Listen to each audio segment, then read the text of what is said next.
Welcome to The Explainer. Today, we're unpacking a fascinating philosophical exploration from a classic text known as the seventh word.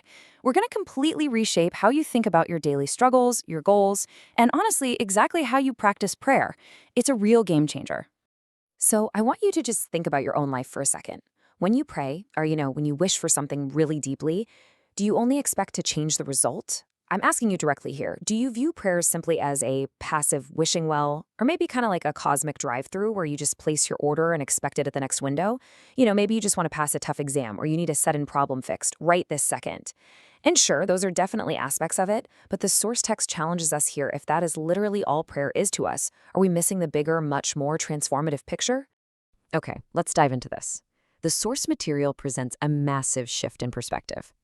See, prayer isn't just about the outcome. It fundamentally changes your stance in life. Yes, wanting a specific result and asking for a solution is totally valid.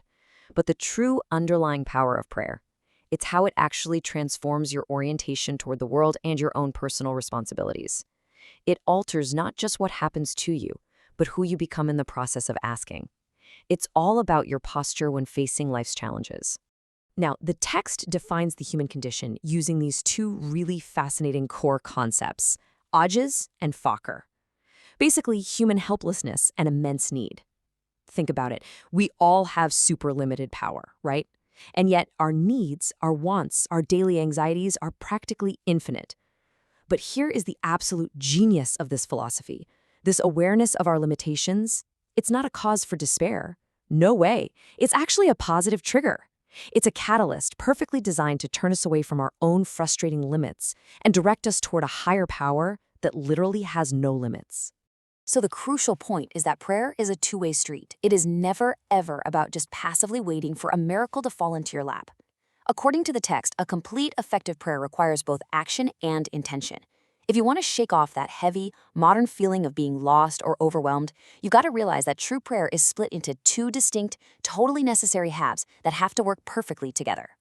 And this brilliantly illustrates the source's main message. It brings us to the absolute core of this explainer, a vital two-part dynamic. We've got fiilî dua, which is action-based prayer, and then we have kavlî dua, which is verbal or heart-based prayer.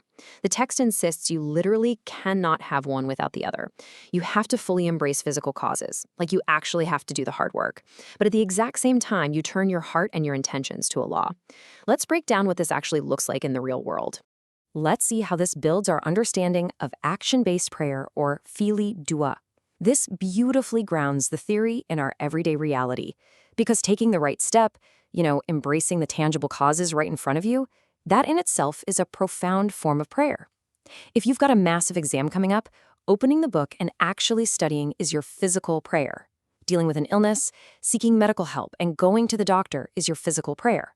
If you messed up and hurt a relationship, swallowing your pride and apologizing is your action-based prayer. You are physically aligning your actions with the exact outcome you desire. But here's the thing, the physical action alone isn't the whole shebang.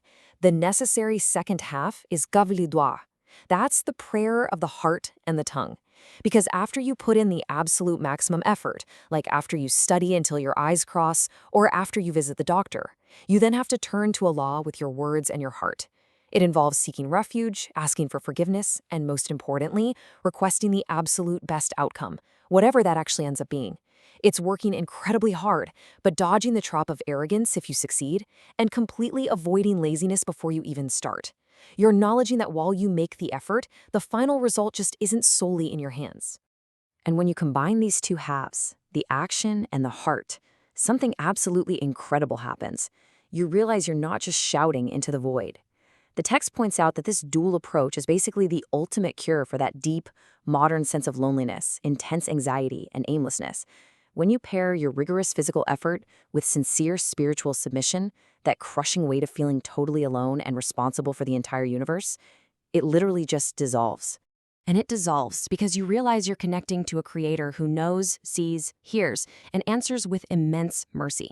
When a person prays this way, acting diligently but trusting completely, they realize they're speaking to a profoundly merciful listener. And wow, this shifts your entire worldview.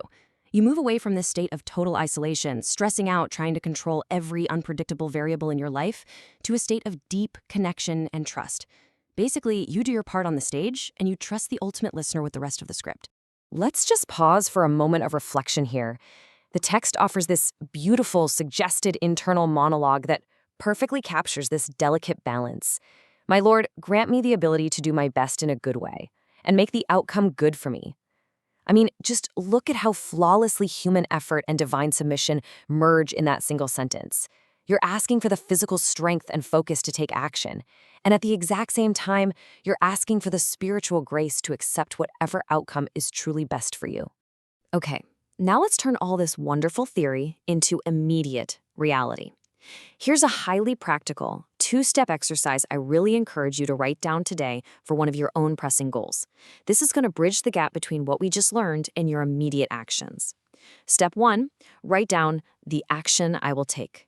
Basically, what is your physical prayer, your fiilî dua for today? Step 2, write down the good I ask from Allah. What is your heart-based prayer, your kavlî dua? Put them right side by side. I want to leave you with this final vital thought. True prayer doesn't make you passive. When understood correctly through the lens of this text, it empowers you with immense responsibility while safely binding your heart to the Creator. So I have to ask you, which of your prayers today needs to be combined with a concrete action?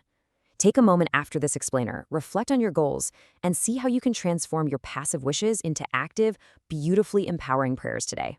Thanks for joining me.